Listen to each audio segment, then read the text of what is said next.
तो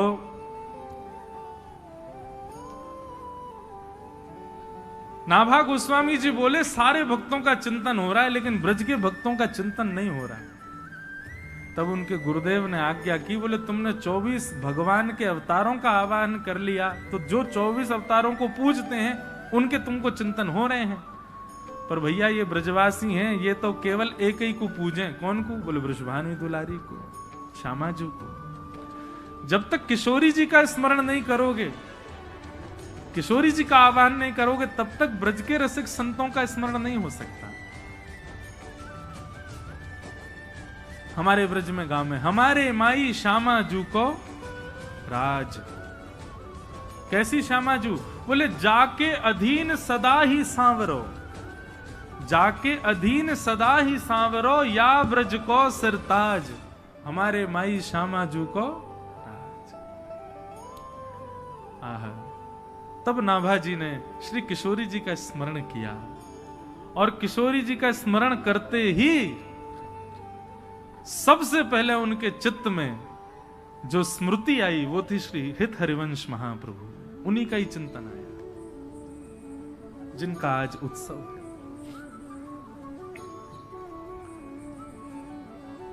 और श्री नाभा जी ने महाप्रभु जी का चरित्र वर्णन किया। थोड़े थोड़े भाव कुछ में कह करके महाप्रभु जी को हम प्रणाम कर लें। आचार्य चरण का जन्मोत्सव है। हमारे वृंदावन के पास में बाद गांव में उनका प्रादुर्भाव हुआ। बंधुओं, जन्म से ही बालक, एक बात बहुत ध्यान से सुन, सब लोग इधर देखो, बहुत सावधानी से सुनिएगा। जन्म से ही बालक के लक्षण दिखने लग जाते हैं, कैसे होंगे। लेकिन एक बात मैं आपको स्पष्ट रूप से कह दूं, हर व्यक्ति को संसार में इसलिए भेजा गया है ताकि वो ठाकुर जी को प्राप्त कर सके। मुझे और आपको इस संसार में इसी भाव से ही भेजा गया कि हम अपने कर्मों से, हम अपने कर्तव्यों से, अपने व्यवहार स्वभाव आदि, हम सबको अधिकार है ठाकुर जी से मिलने का। पर धीरे धीरे धीरे धीरे हम संसार की माया में इतने फंस जाते हैं कि अपना मुख्य उद्देश्य भूल जाते हैं। सब पा लेते हैं लेकिन जिनको पाने के लिए आए थे वही नहीं पा पाते। इसका प्रत्यक्ष प्रमाण है, आप छोटे से बालक को देखो। आप छोटे से बालक के सामने डीजे बजा दो बहुत जोर से, क्या होगा?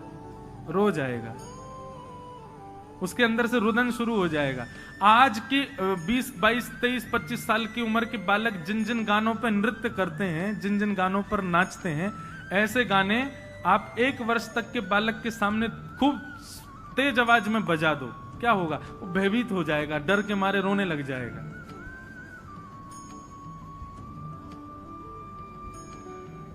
कल रात्रि में भोपाल भ्रमण पर गया था, हमारे मुदगल जी लेकर के गए। ये बोले मुझे आपकी एक जगह कथा करानी। मैंने कहाँ कराओगे? तो जो नया रेलवे स्टेशन है वहां हम रात को गए, करीब 10:30, 11 बजे।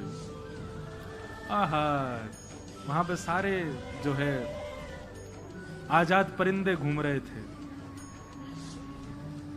बिना जनवरी दिसंबर के भी उनके मुख से धुआं निकल रहा था। और ये मुझको कहे यहाँ कथा करानी है महाराज जी, और यही सब श्रोताओं के मन के जय हो, धन्य है। और धुआंधार वहां गाने चल रहे थे, तो देख करके इच्छा हुई कि चलो करेंगे, कभी यहां भी करेंगे। तो एक बालक का स्वभाव उससे ही पता चल जाता है कि वो ठाकुर जी से मिलन के लिए ही आया है। उसके सामने आप राधा राधा राधा करके देखो, वो हंसने लगेगा, उसको किलकारी आ जाएगी, खुश हो जाएगा, प्रसन्न हो जाएगा। और हर बालक, मुझे नहीं लगता संसार का ऐसा कोई बालक होगा जो बैठना सीख जाए और कुछ समय बाद आप कुछ गाओ और वो ताली ना बजाए। उसके हाथ निश्चित करताल बजाते हैं। उसका भगवत कीर्तन सुन के प्रसन्न होना और ये करताल बजाना इस बात को प्रमाणित करता है कि वो कहीं ना कहीं ठाकुर जी से संबंध है। पर धीरे धीरे धीरे धीरे फिर संसार के व्यसन भोगों में हम उसको लगाते हैं। बड़े होकर के उसको कथा में बैठने में भी शर्म आने लग जाती है। उसको तिलक लगाने में भी लज्जा होने लगती है, ताल बजाने में भी उसको बहुत लज्जा का अनुभव होता है। तो ये बात प्रमाणित है, एक बालक के रूप को देख करके लगता है कि हम सबको अधिकार दिया ठाकुर जी ने कि हम उनको प्राप्त कर सकें, पर माया के कारण हम नहीं कर पाते। हरिवंश महाप्रभु जी के श्री हरिवंश महाप्रभु जी के चरित्र में आता है कि जब वो छोटे से थे तो कोई राधा बोल देता था ना, उनकी निद्रा खुल जाती थी, और निद्रा खुद पालने में ही जोर जोर से किलकारियां भरते, ऐसे श्री महाप्रभु जी। और 6 महीने की अवस्था में, सब लोग इधर देखो, यहां देखो, कथा सुनो, 6 महीने की अवस्था में महाप्रभु जी ने पलना में पौधे पौधे, जैसे बालक कुल बुलाता है ना, कुल बुलाने का मतलब समझते हैं, नन्हा सा बालक कुल बुलाता है, उसके मुख से स्वर निकलते हैं, वो बड़े प्यारे होते हैं वो शब्द। ऐसे ही महाप्रभु जी 6 महीने की अवस्था में अपने पलना में पौधे पौधे कुल बुला रहे थे, और जब वो कुल बुला रहे थे तो उनके स्वर साधारण नहीं थे। उनके महाप्रभु हितरवंश महाप्रभु जी के ताऊ जी श्री नरसिंह आश्रय जी महाराज, नरसिंह आश्रम जी महाराज, उन्होंने जब ये स्वर सुना तो वो बोले कि ये बालक के सामान्य शब्द नहीं है, और उन्होंने ध्यान से जब शब्द सुने तो कलम लेकर के उसको लिखना प्रारंभ किया, जो स्वर बालक के 6 महीने की अवस्था में प्रकट हो रहे थे। और जब लिखते गए लिखते गए लिखते गए, अंत तो गत्वा देखा तो श्री राधा रस सुधा निधि ग्रंथ तैयार हुआ, महाप्रभु जी के 6 महीने की अवस्था के स्वर से। उसी समय वो समझ गए ये बालक सामान्य नहीं है, साधारण नहीं है। हमें लगता आज का बालक भी कुछ ऐसा ही ग्रंथ का अवलोकन बोलता होगा, लेकिन माता पिता ओ ले ले ले करके उसको शांति कर देते हैं, और उसको, क्योंकि ये बात सामान्य नहीं है। वो बालक मदालसा कहते हैं, शुद्धोषि मुक्तोषि निरंजनोषि संसार मायाम परिवर्जितोषि संसार मायाम परित्यज्य निद्राम मदालसा वाक्य उवाच बालम। वो बालक परम शुद्ध है, वो ठाकुर जी के समीप होके आया है अभी अभी आपके घर पर। वो ठाकुर जी के मूल रूप को जानता है, ठाकुर जी का चिंतन उसको पता है। उस समय अगर वो कोई स्वर प्रकट कर रहा है तो निश्चित है उसमें कोई वेदवाणी निश्चित होगी, पर हम लोग इतने ज्ञानी नहीं, इतने ज्ञाता नहीं, इसलिए हमको पता नहीं चल पाता। तो 6 महीने की अवस्था में जो स्वर प्रकट हुए, उन्हीं से ही राधा सुधा निधि, जो कि हमारे वृंदावन के राधा वल्लभियों का प्राण धन है, वो प्रकट हो गया।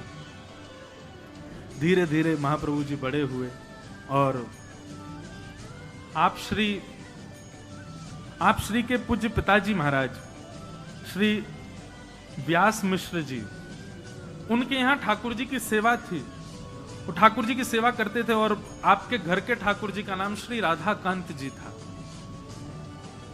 ठाकुर जी की सेवा पिताजी करते थे, और नन्हे से श्री हितरवंश महाप्रभु वो बाहर आंगन में बालकों के साथ खेलते थे, कभी बगीचे में खेलते थे। लेकिन खेल कैसा था उनका, वो हमारे आपके जैसा खेल नहीं खेलते थे। तो वृक्षों से सुंदर पुष्प इकट्ठे करते, वृक्षों से सुंदर पत्र इकट्ठे करके उनकी सुंदर माला बनाते, उनके सुंदर सूत में बांध करके कुछ तैयार करते, और फिर क्या करते, गांव में जाकर के एक गौर वर्ण के बालक को लेकर के आते, एक श्याम वर्ण के बालक को लेकर के आते, और श्याम वर्ण के बालक को तो श्याम सुंदर बना देते, और गौर वर्णा बालक को किशोरी जी के रूप में तैयार कर, ये उनका खेल था।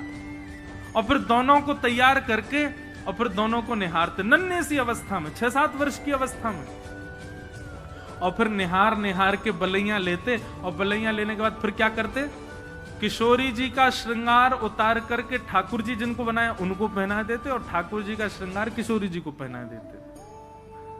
ऐसा उनका खेल विलास था।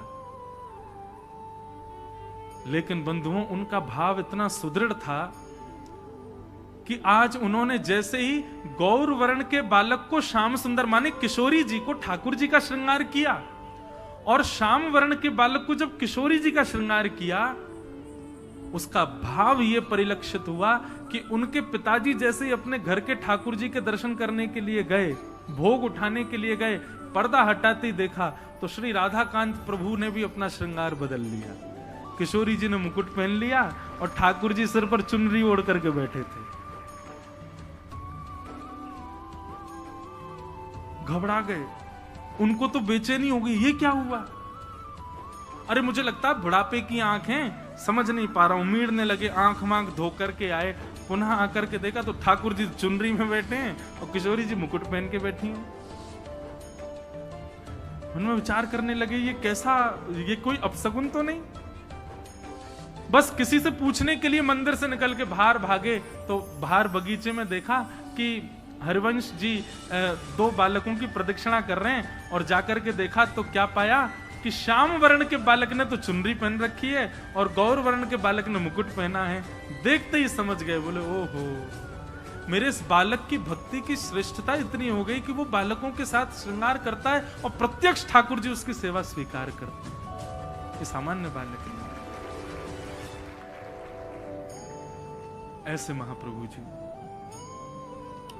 उनके पिताजी कभी ठाकुर जी के आगे लड्डू भोग रखते, पर्दा करके जैसे ही पर्दा हटाते तो क्या पाते, लड्डू के साथ साथ वहां पे आम, सेब, अमरूद, सुंदर सुंदर बहु व्यंजन वहां पर रखे हैं जो कि रखे ही नहीं थे। अब उनको संशय नहीं होता था, जैसी ऐसी कोई लीला होती वो दौड़ करके हरिवंश जी के पास जाते। दौड़ करके हरिवंश जी के पास गए तो आज क्या देखा कि आज किसी बालक का श्रृंगार नहीं किया है। 2 युगल वृक्ष एक साथ खड़े थे, एक वृक्ष को श्री जी का श्रृंगार किया, दूसरे वृक्ष को श्याम सुंदर का श्रृंगार किया और वन में श्रृंगार किया वृक्षों का, तो फल का ही भोग लगाया। तो जो फल वहां वृक्षों के सामने रखे थे ठीक वैसे ही फल उतने ही आकृति में कटे भये, उतने ही आकृति में अमनिया किए भये, ठीक कोई अंतर नहीं, वैसे ही फल भीतर मंदिर में ठाकुर जी के सन्मुख रखे थे। ऐसे महाप्रभु जी बाल्यकाल से ही उनके सेवा का सुख बढ़ने लगा और चंद अवस्था में ही, कुछ बाल अवस्था ही थी, उसी समय एक दिन श्री राधा श्री राधा श्री राधा कहते कहते नृत्य कर रहे थे और उनका वो भाव रूप देख करके हमारी वृषभानु नंदिनी जी, हमारी किशोरी जी स्वयं को रोक ना पाई और प्रकट हो गई सामने। और प्रकट होकर के श्री हित हरिवंश महाप्रभु को बाल अवस्था में किशोरी जी ने गुरु दीक्षा दी। उनकी गुरु कौन है? श्री किशोरी जी। किशोरी जी ने गुरु दीक्षा देकर के सेवा भाव समझाया, सेवा प्रणाली समझाई, आदि आदि सब भाव उनको समझाए। और एक अवस्था होने पर महाप्रभु जी अपने गांव से भ्रमण करते करते करते करते चिदयावल पहुंचे। वहां पर वही आत्मदेव ब्राह्मण जिसने महादेव से रत्न के रूप में राधा वल्लभ जी मांगे, वो आत्मदेव के यहां जाकर के दर्शन किया श्री राधा वल्लभ जी का। और राधा वल्लभ जी का दर्शन करके इतने भाव निमग्न हो गए, इतने में ही ठाकुर जी ने आत्मदेव को स्वप्न दे दिया और आत्मदेव जी से कहा, सुनो आपकी सेवा पूर्ण हो गई, हम आपसे संतुष्ट हो गए, अब एक काम कीजिए। बोले क्या? मंदिर परिसर में एक वैष्णव दर्शन कर रहे हैं हमारा हितरवंश महाप्रभु, इनसे जाकर के कहिए कि आपकी 2 पुत्रियां हैं, दोनों पुत्रियों से उनका विवाह होगा। इधर देखो भैया, यहां देखो, वो हेलीकॉप्टर मत देखो। और ये अगर चले तो कीर्तन में चले तो ज्यादा अच्छा, नहीं तो सबकी नजर इस पर ही जाए। सब लोग सावधानी से सुनो। हम क्या बता रहे थे भूल गए, कहां था मैं? हाँ, तो आत्मदेव जी को राधा वल्लभ जी ने कहा कि आप, क्योंकि हरिवंश महाप्रभु तो विरक्त होके चले गए थे वन में, अब ब्याह नहीं करना उनको, वो तो सन्यास आदि का भाव उनके अंदर आ गया था। बोले बस वन में जाएंगे, राधा राधा रटेंगे।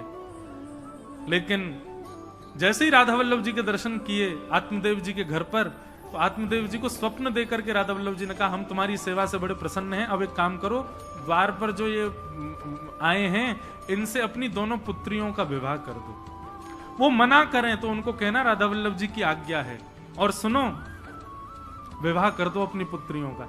आत्मदेव जी जो थे थोड़े संकोच में आ गए, जय जय, ब्याह करते हैं तो फिर तो दहेज देना पड़ता, बहुत सामग्री, मेरे पे कहाँ इतनी सामग्री। बोले एक काम कर, तू मुझे ही दे दे दहेज में उनको, मैं ही चला जाऊंगा उनके साथ, और ये सब मेरे श्रृंगार भी उन्हीं को ही दे देना, वही मेरी सेवा करेंगे। और आत्मदेव जी ने आज्ञा की ठाकुर जी ने आज्ञा की, ऐसा कहा तो महाप्रभु जी ने स्वीकार किया, दोनों पुत्रियों के साथ विवाह किया और श्री राधा वल्लभ जी को उपहार रूप में अपनी गोद में लेकर के श्री वृंदावन पधारे। और वृंदावन में मदन टेर एक स्थान है, वहां आकर के श्री राधा वल्लभ जी को विराजमान किया। कालांतर में ठाकुर जी का मंदिर निर्माण हुआ, फिर उसमें ठाकुर जी विराजमान हुए। बोलो श्री राधा वल्लभ लाल की, श्री हितरवंश महाप्रभु की, प्यारे वृंदावन धाम की। इसीलिए हम सप्तनिधि के पद में गाते हैं, आतुर हित हरिवंश पुकारो, श्री राधा राधा नाम। आतुर हित हरिवंश पुकारो, श्री राधा राधा नाम। हे आतुर हित हरिवंश पुकारो, श्री राधा राधा नाम। आतुर हित हरिवंश पुकारो, श्री राधा राधा। अब हे सघन कुंज यमुना तट आयो, सघन कुंज यमुना तट आयो। मदन टेर वृंदावन आयो, मदन टेर वृंदावन आयो।